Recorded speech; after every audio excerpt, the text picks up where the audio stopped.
আসসালামু আলাইকুম। অনেক ভাইয়া এবং আপুরা আমাকে কমেন্ট করেন বা আমার ইনবক্সে যাই জিজ্ঞেস করতেছেন যে আমার হাঁস মুরগিগুলোকে আমি কীভাবে রাখছি।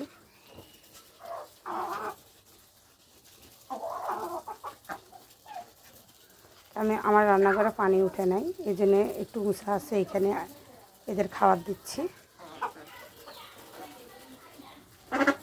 ছোট বাচ্চাগুলোর আমি সবগুলোরে সিঁড়ি করে আটকে রাখছি, খাঁচায় বা টেবায় করে।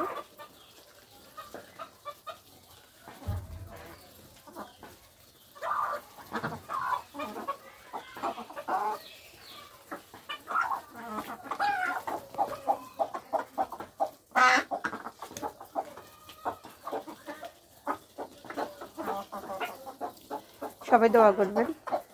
আমার অনেকগুলো মুরগির বাচ্চা মারা যাচ্ছে, এগুলো তো বড় মুরগি হাঁস, এই জন্য এগুলো আলহামদুলিল্লাহ সুস্থ আছে, কিন্তু ছোটোগুলো মারা যাচ্ছে।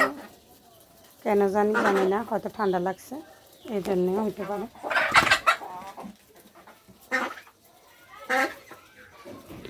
সবাই দোয়া করবেন।